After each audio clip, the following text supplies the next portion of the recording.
their microphones until they wish to speak. If members wish to speak, please press the raise your hand icon, which is located on the Teams toolbar, but remember to switch it off after the chair brings you in. Alternatively, members can use the chat section to alert the chair. Officers should switch their microphones and cameras off until the chair brings you into the meeting.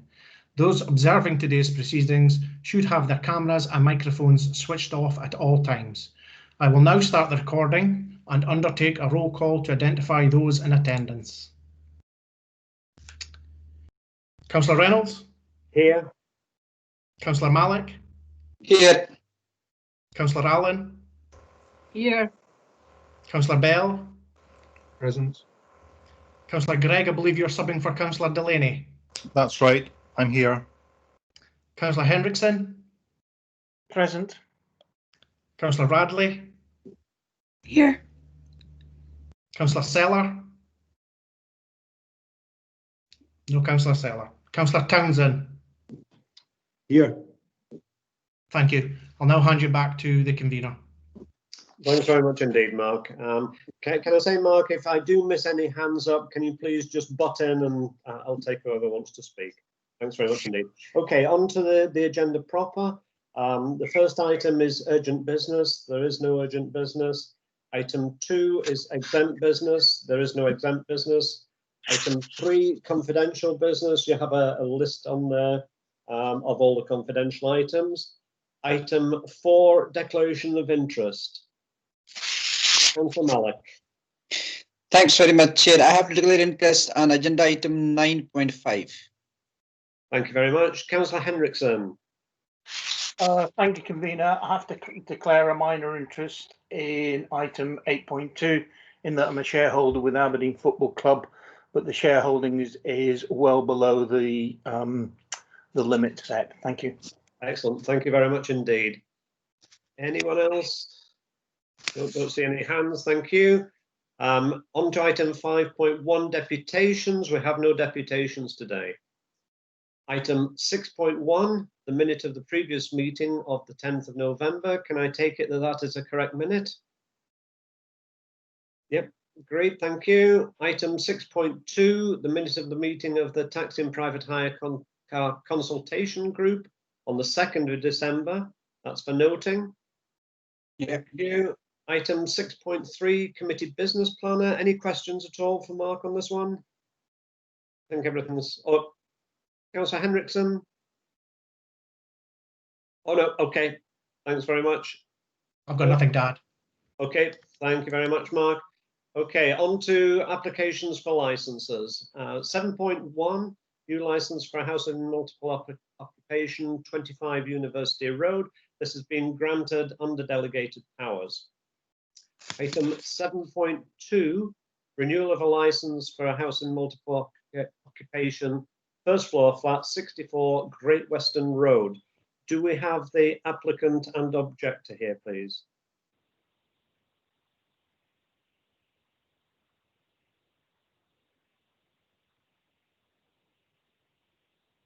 No?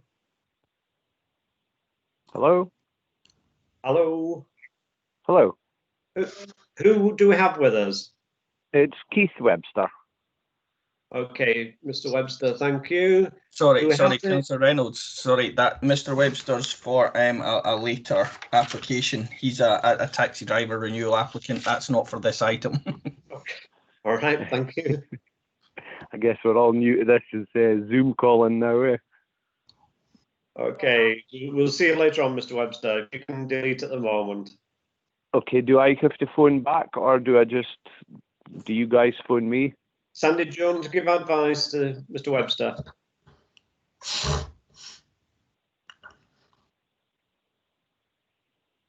Do we have your details, Mr. Webster?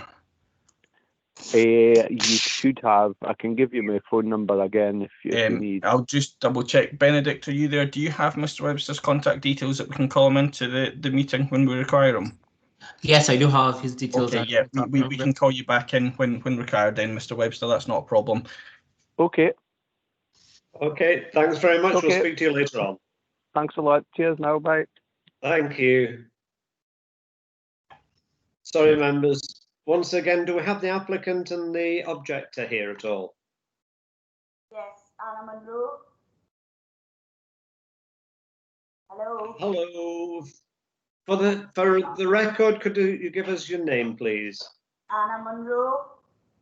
Okay, Thanks. Thank you very much indeed. Is the objector with us? No? Okay, over to you, Mr. Thane, for your summing up there. Okay, thank you, convener. Good morning, everyone. The application in front of you is a renewal application. It's an HMO license application for a first floor flat at 64 Great Western Road in Aberdeen. The reason why it's before you is because of one letter of objection. The objection is in your committee report, as is the response from Miss Monroe, who is the applicant's agent. At this time, all the various upgrading work that we've asked for has not been completed. So if you're minded to grant the license, you may do so under delegated powers. Thank you. Okay, thank you very much, Mr. Thane. Members, any questions? I can see a hand up, but I can't see who it is. Yvonne, I think, is it? Councillor Allen. Yes, thanks, Chair. It is me. I want a question of Miss Monroe. At the very end of your letter, you have said that you spoke to the tenants about the complaints, and they were engaging with you. What improvement has happened, and how involved was the complainant in these talks? So when we had our complaint, we got in touch with the tenants, and they confirmed the complaint that they'd received, that we'd sent to them, and that they'd be mindful of, any noise. Main noise, I believe, is the doors, the self-closing, and going in and out the main building. Since then, we have had our maintenance team round who have adjusted the self-closers in the property, and actually now adjusted the self-closer on the main door on the street to the property. Because as we know, self-closers do need adjusting from time to time. So we have addressed it in that way. And I've never heard back from Mr. Miller. Okay, thank you. Any other questions, members? No?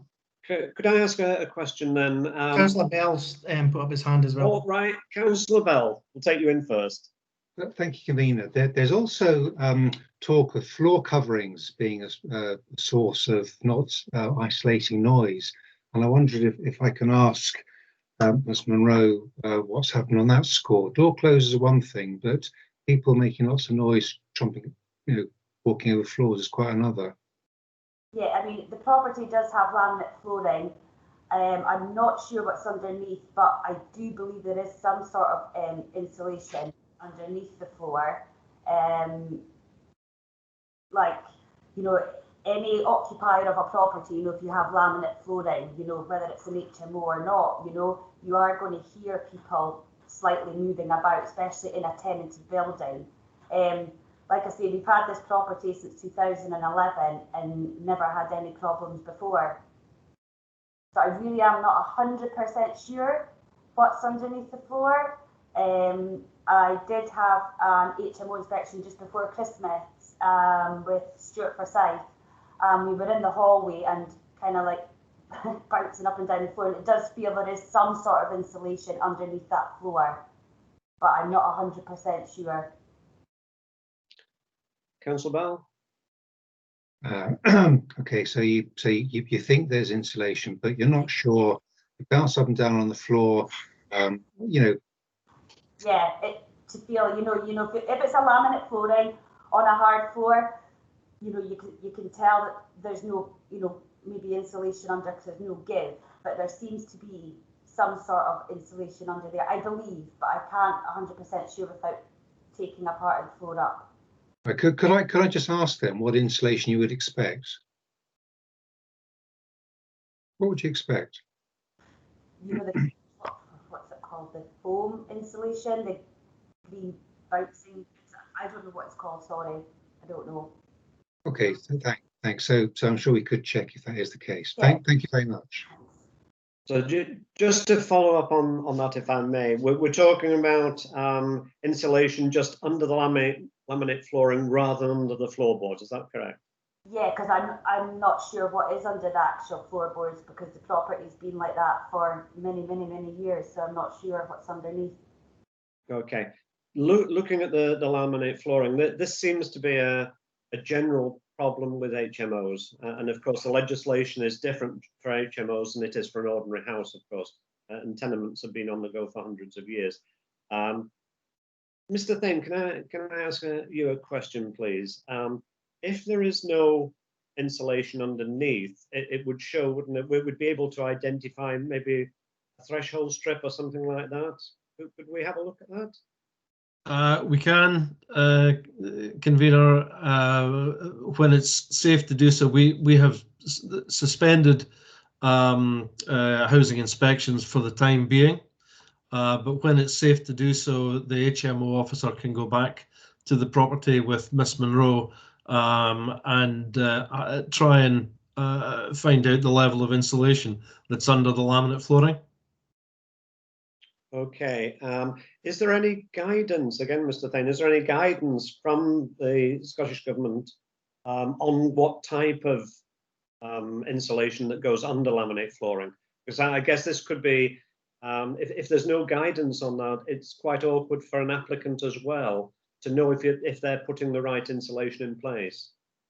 I'm not aware of any guidance, convener. I suppose with you know, if you think about going into a carpet shop and asking for underlay, then well, we laid a carpet before Christmas, and we were offered the choice of 3 different underlays, from the really cheap thin stuff to the really thick expensive stuff. And I suppose it's the same with laminate flooring. It's just really you get what you pay for. But as far as regulation about laminate flooring is concerned, I'm not aware of any regulation. Okay, as far as the specification of the soundproofing. Yeah. Okay. I wondered, Sandy, is it possible here that we can defer until officers are able to do a visit?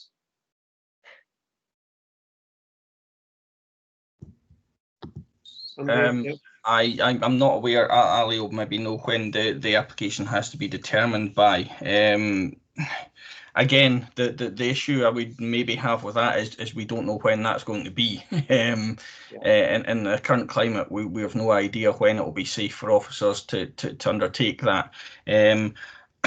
I suspect, and again, Mr. Thing can keep me right here. If that's your line of thinking, I suspect it might be reasonable to say that a underlay to the laminate flooring has to be fitted to the satisfaction of the HMO unit, or something like that, as added to a condition, if that's the outcome that you're looking at. I would say that that's both reasonable and enforceable. But as I said, if Mr. Thane wants to contradict me, he knows more about this than I do. Mr. Thane, do you want to make any comment?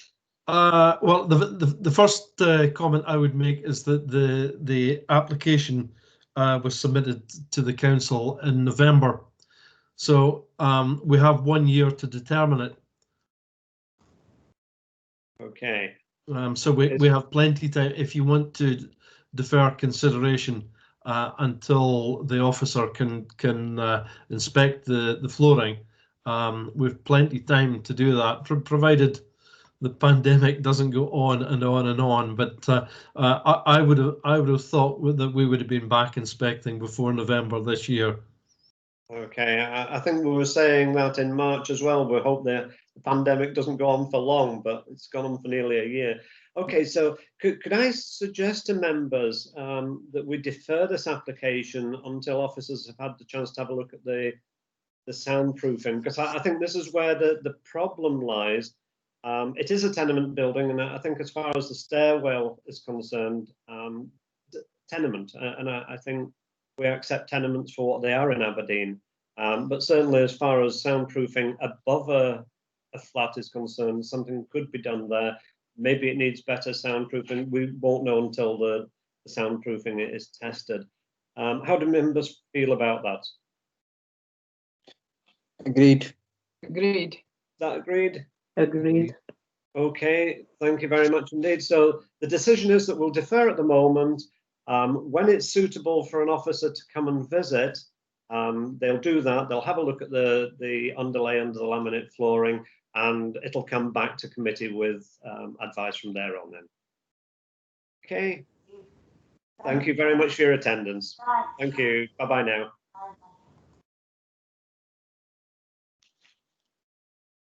Okay, on to the next item, which is 7.3, the grant of a skin piercing and tattooing license.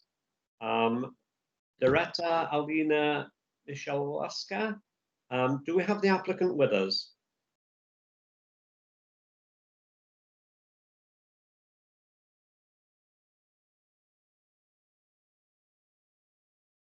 No.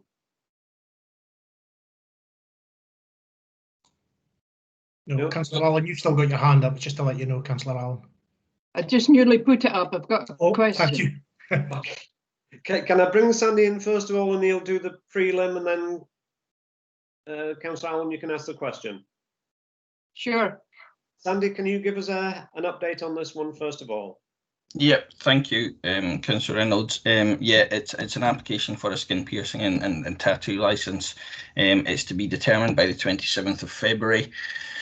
The issue that we have with this one is that environmental health have not yet been able to carry out the required inspection, and obviously at the moment they're not allowed to do any inspections, and given that environmental health have been the service that have been responsible for the COVID-19 measures, then obviously they've been fairly stretched, which is why the inspection hasn't yet been done. There is no other issue with it, but obviously our advice is you cannot grant a skin piercing and tattoo licence if the environmental health inspection has confirmed that it's obviously hygienic and safe to do so.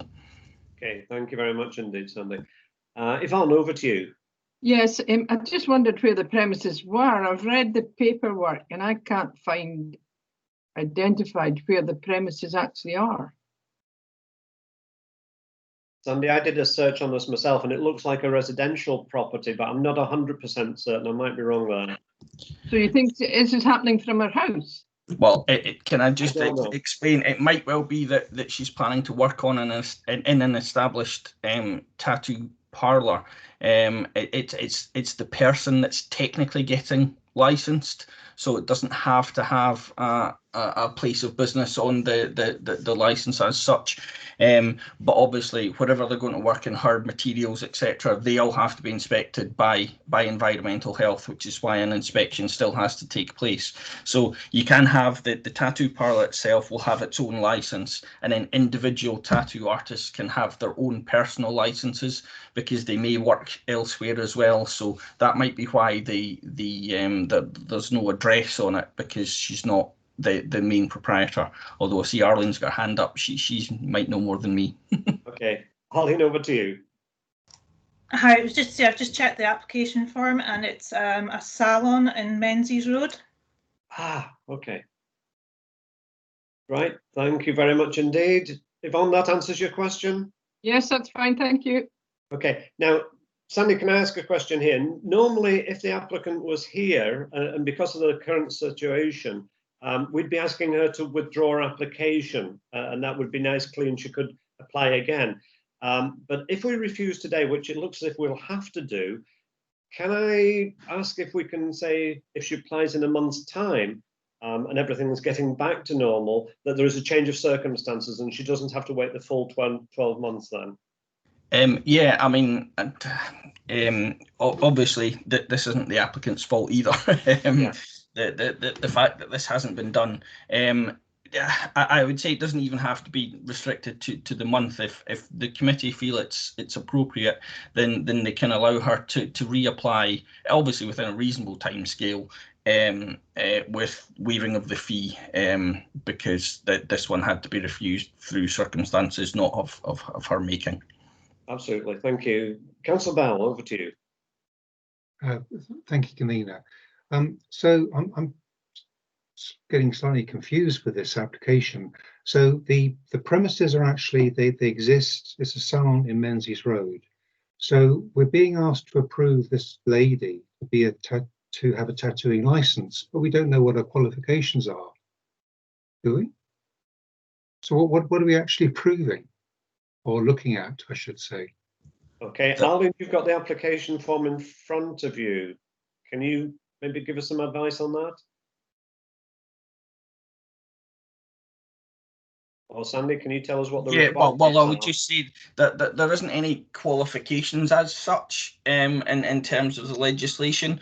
What we obviously check is criminal convictions, same as everything else for the Civic Government Act, and an environmental health check, that, you know, I guess its procedures and equipment are all safe. Granting a license just confirms everything is safe. It doesn't confirm any level of ability, if you like. There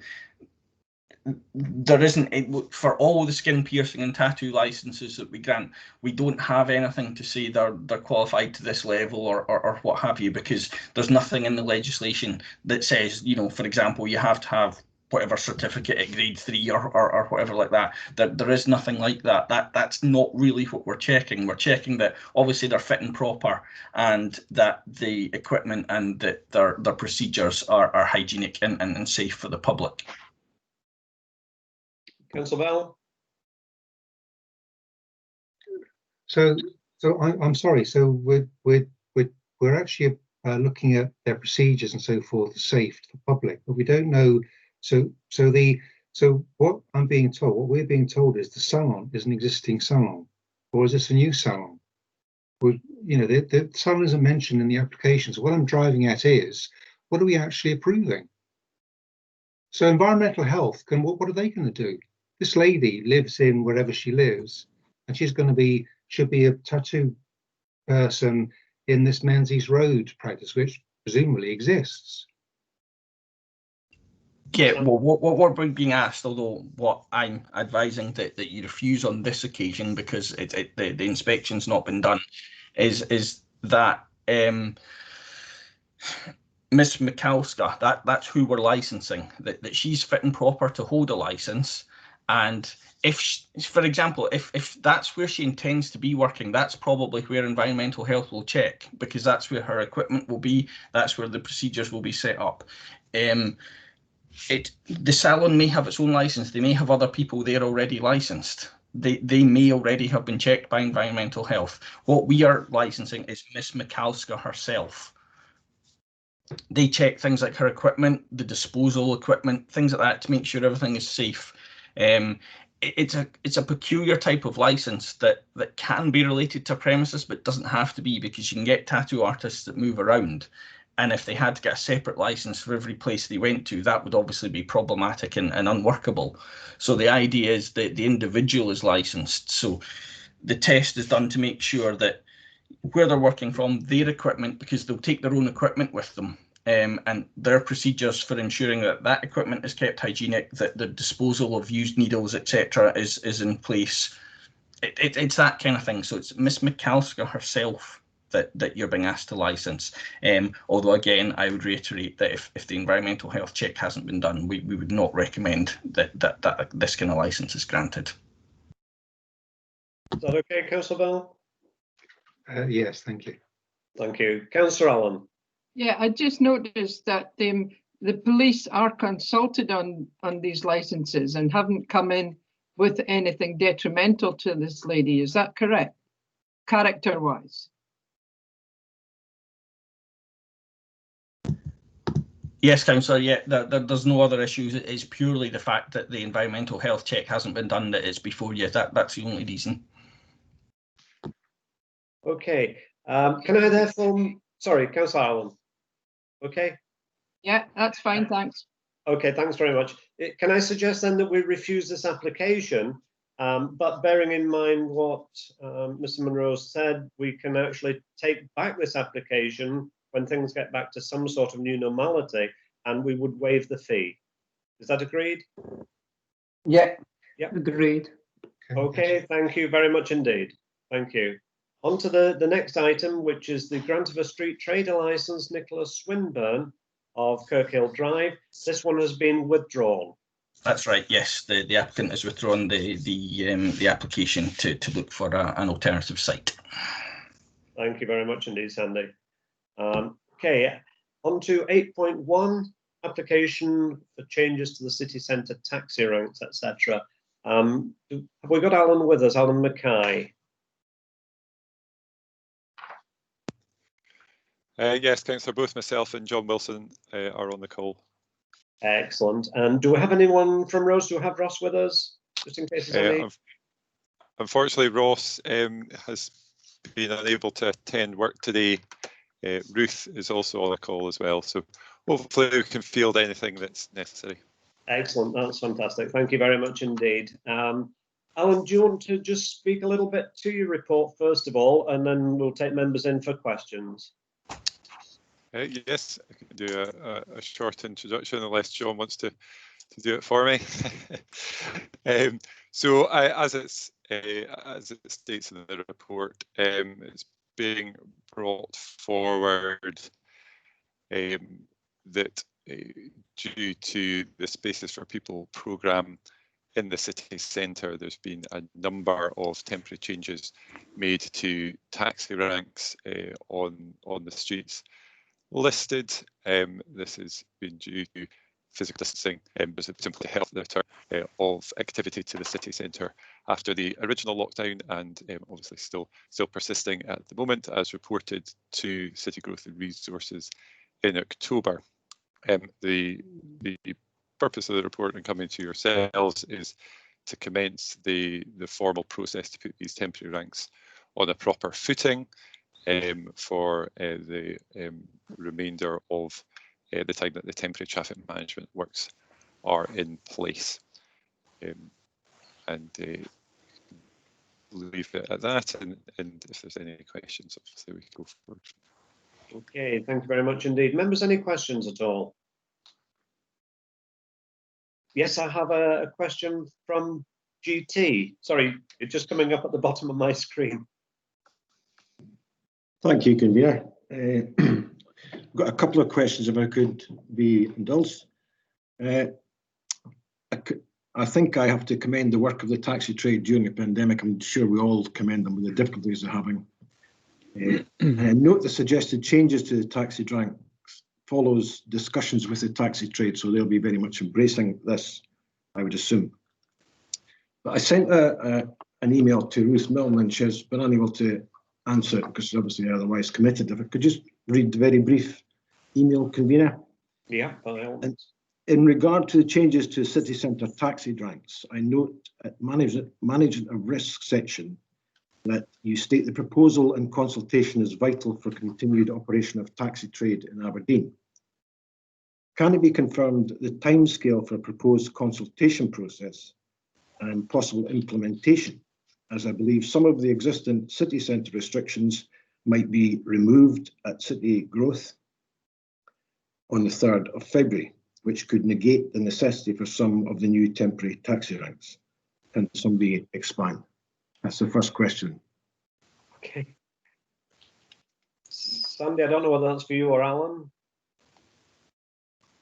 Councillor, I can maybe take that one. Okay. John, over to you. Thank you, Convener. Yes, fully understand we're in the situation with COVID, etc. There's an extent of unknown position just now with where everybody is with the COVID impact. Me, myself, I had some site meetings with the taxi traders, in particular with Exchequer Row, etc. The best I can say just now is we have to take our proposals forward with your granting.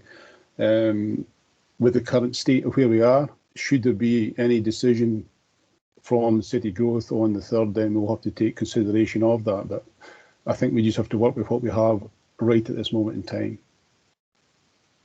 Okay. Councillor Townsend, does that answer your question? Can I maybe just add a wee bit to that as well?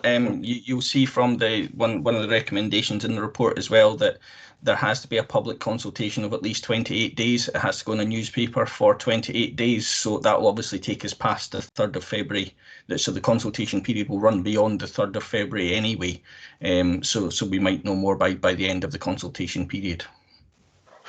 Okay, thank you. Councillor Townsend. Yeah, thank you. I absorbed that. I'll move on with a little bit more of a question, if I could. On page 47 of the report, the decision of the City Growth on the 28th of 10/20 was to monitor interventions and review requirements of the interventions with the possibility of opening up Union Street to buses and access to cars at the top end of Union Street and Market Street. Can someone expand on what is said at 3.16, re-monitoring in tandem with the proposed ranks? And if I could read 3.16 for the members, it is considered prudent to formally appoint the proposed ranks alongside the ongoing monitoring works to ensure the current and proposed temporary ranks are afforded proper legal status. The question is this to comply with the legislation and also the impact 28 days. And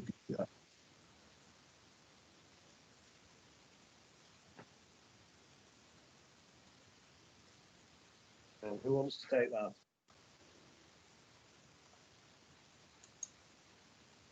Sandy, I think that's maybe a legal question. And can I maybe add on to what Councillor Townsend said? Legally, according to the Act, is there such a thing as a temporary rank? Because I think we'd have to make it a permanent rank, wouldn't we? Yeah, in terms of legislation, there's no such thing, as a temporary rank. So basically, in order to change a rank, you have to go through this process. So even if these are only put in for a period of time, we have to go through this process to establish these ones as in essence, temporary ranks, but it looks permanent on paper, and then review them again when the circumstances change and that the decisions being made to either revert to what was before or change them again as a result of the new circumstances. So that's the reason that it's been done this way, because in terms of the legislation, that's the way it has to be done. We have to go through the consultation process. You have to essentially establish permanent ranks, but with a view to redoing the process when it's considered prudent to do so. Okay, Councillor Townsend, does that answer your question? That's perfect. Just one final question. Sorry, I think John had his hand up there as well, maybe to add something. Sorry, John, do you want to come in? Yeah, thank you, Councillor. Just to kind of follow on what Sandy was saying is, obviously, again, kind of reiterating what I've said before, we're in this difficult situation where we have this mix of temporary and COVID and all the rest of it. And I think what the point of the report is saying is we will continue to monitor the situation going forward. We will consult with the taxi ranks to see what's working, what isn't working. And we're always willing to hear their concerns. And if we can somehow improve what's out there just now, given all the restrictions we've got, then we're quite willing to do that. Okay, thank you, John. Councillor Townsend. Thank you, Convener, for your indulgence. My final question is that I assume that Aberdeen City Council, as a licensing authority, can have City Growth on the 3rd of February 21 revoke the appointment of some of these stances. My question is, what is the timescale? Is it still a 28-day period of that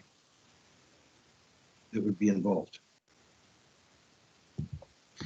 Yeah, any changes to taxi ranks need to follow this procedure. So any alterations, any removals, any additions have to, as I said, go into a newspaper for the 28 days, and any responses received to that consultation have to be taken into consideration before the final decision is made.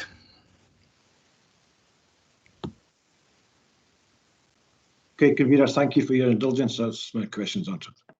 Okay, thank you very much indeed. Any other questions? MR. Have MR up. Hi, thank you, Convener. Just following on from Councillor Townsend's questioning, if the spaces for people measures are removed on the 3rd of February, what happens then with this consultation? Just following on from that. Okay, Mr. Munro, over to you. Councillor Radley, welcome as well. My apologies for not realising your initials. My apologies. Thank you, Convener. Well, as I said, if different changes to the ones that are being proposed are then proposed, then I would assume that a further consultation period would be necessary. It may well be that if some of the elements in this report are affected by the 3rd of February, but some aren't, then we can run through the end of this consultation and then implement the ones that are unaffected, and then and start a second consultation to deal with the other ones. I'll be honest, it's not something that I had looked at, because it's obviously it's been spaces for people that have prepared the report and what have you. But in terms of the procedure, then I would assume that's the case, because as I said, any changes have to follow that procedure. So if further changes that are not recommended by this report are subsequently come to light, then yeah, we'll just have to do the same process. But this one could be completed for ones which would be unaffected, I would have thought. Hi. Can I Councillor Radley. follow up on from that, Convener, if that's okay? Yes, certainly. Thank you. Please, on you go. So is my understanding correct? So if we put it to consultation, the spaces for people measures are removed in some way, only some of the recommendations can be put in, if that makes sense. Yeah, it does actually. I can see exactly where you're coming from. I think Sandy will as well, hopefully. Yeah, I mean, as I said, what we're being asked to do today is to approve these for consultation. So we're not making any actual decision on them today. So if they go out for consultation and it comes back to you and there are, as you say, subsequent developments, then the final decision can be yes, so we'll implement that, but not that part. You know, but that's obviously further down the line. I see Alan had his hand up. I don't know if he wanted to comment further. Alan, coming into you. Yes, and it was very much to say that this is the commencement of the formal consultation. And obviously, if things change, whether that's due to committee decisions elsewhere or in terms of the effects of the pandemic and what's been asked of spaces for people, then we can obviously reflect that when we report back on the outcome of the consultation. And as Sandy says, if that means that only certain elements are appropriate to take forward at that stage or none at all, and we can obviously report that to committee at the time. Okay, thank you. Can I play devil's advocate here? Just taking on board what Councillor Radley and Councillor Townsend have been asking. Is it something that we should be looking at deferring from this meeting to next meeting? Because we've had these temporary ranks and closures in for a while. Would the next cycle have any influence? No? Don't know. Andy?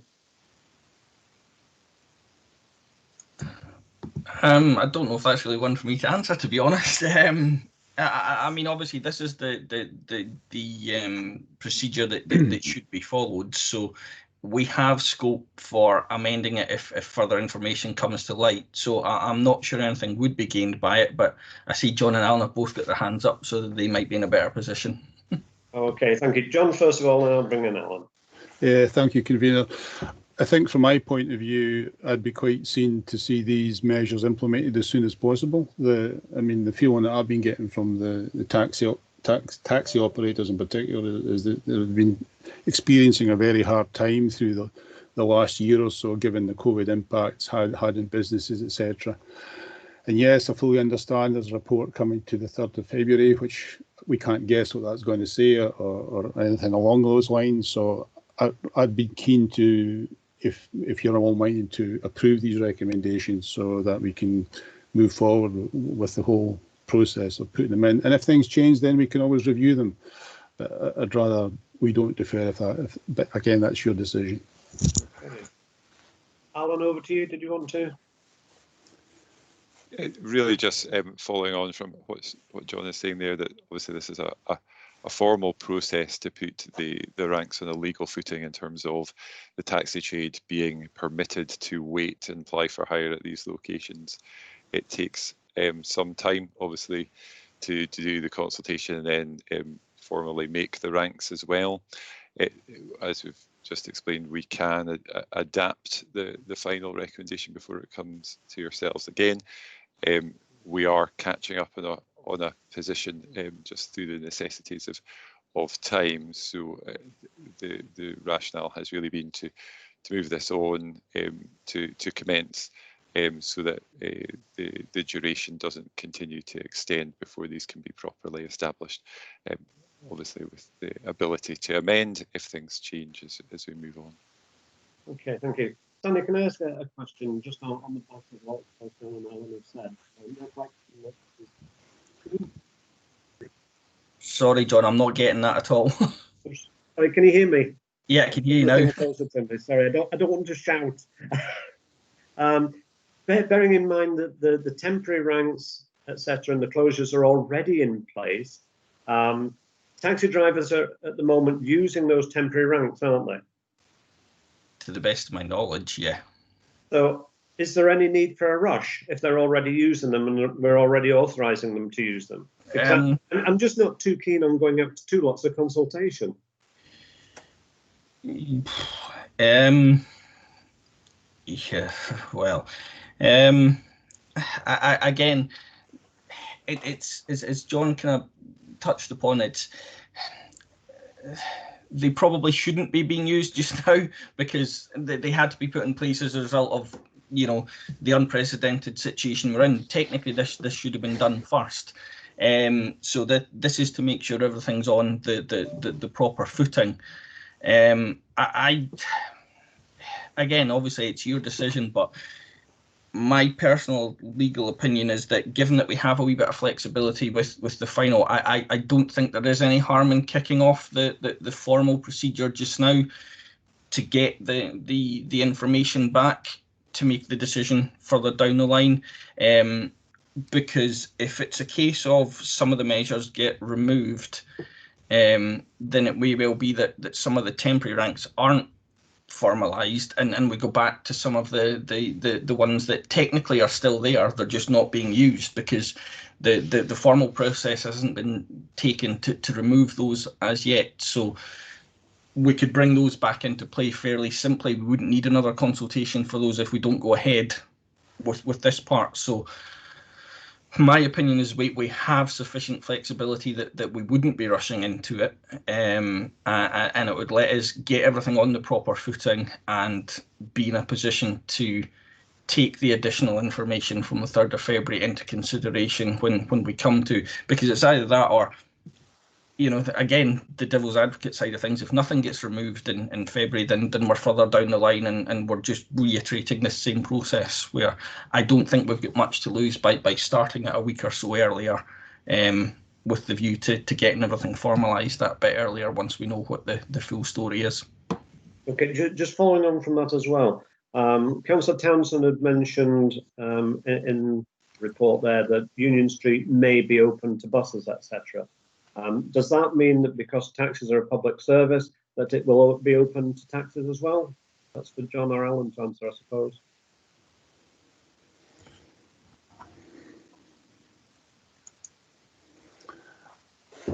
I've got to be honest, I don't have an answer for that one. Okay. It's something I'd have to look into. Okay, so my expectation is if you're doing it for the buses, then taxis would be just the same, but I'd have to get some kind of guidance and further consideration of that, and I genuinely haven't given much thought to that one, to be honest. That's a fair comment, John. Thanks very much indeed. Sandy, if that was the case, if there was a decision to open Union Street up and we'd taken the decision to close Backpoint permanently. Can it be reopened very quickly? Well, again, it would be the same process. So it would be the further 28-day. That's if this had gone through to fruition, because if that decision's made on the 3rd of February, then presumably we'll know that by the end of this consultation period. So that would be the case where we don't implement that part of the recommendations, in which case Backwind could be reopened because it's never been disestablished. It would only be the further 28 days if we've gone through this whole process and we don't have that information by the end of the consultation period and Backwind is formally disestablished. Okay, that's great. Thank you very much for that. Councillor Townsend. Yeah, thank you, Camille. Just find out the advice we got from Mr. Monroe about moving on with the consultation being the best move. Is that in effect to afford the proper legal status that it should have had? So the sooner we do it, the better, because they're actually no legal status at the moment. In essence, yes. Yeah. Okay, I think we've knocked this one about long enough. Members, can we agree that we go out to consultation and then take it from there? I'm seeing a lot of nodding. Yeah, okay. Thank you very much indeed. Thanks, John and Alan, for coming along and giving us your advice. Much appreciated. Thank you, Convener. You're welcome. Okay, on to item 8.2, the Safety and Sports Ground Act 1975 as amended. Again, these are appendices to the conditions. Sounds very important that officers have a little bit of leeway here and can act very, very quickly. Any questions, first of all, for Sandy? Councillor Bell. Thank you, Convener. I note that there's a recommendation that within the report in Appendix 3, page 87, that records of all safety inspections could be kept off-site securely for 5 years. And I'm just wondering, is that the case?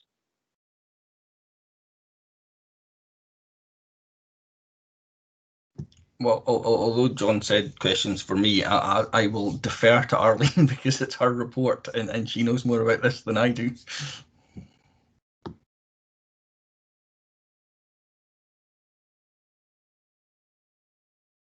Arlene, over to you. Could you repeat the question, please, Councillor Bell? Yes, certainly. So in Appendix 3 on page 87, there's a recommendation that the records of all safety inspections are kept off-site securely for 5 years. And I imagine that's because if there was an issue, a fire or whatever at the stadium, the records would be destroyed. So the question is that the case? And are the records kept off-site securely for a period of 5 years? I'll be honest, I don't know the answer to that question. I would have to liaise with the club and establish if that is what they're doing. I mean, that's been a condition of the certificate for many years. So I would imagine that the answer is yes, but I can't give you a definite answer without checking with the club. Okay. Thank you. Any other questions? Don't see any hands up. Okay, can we agree this? Yeah. Okay. Thank you very much indeed. Thank you. We now go on to the confidential applications. Mark, I think this is where you need to come in. Yes, sorry, thanks, Convener. So members, obviously we're moving into the confidential part of the paper, so we'll end the recording now. I'll just check to see if that's been done.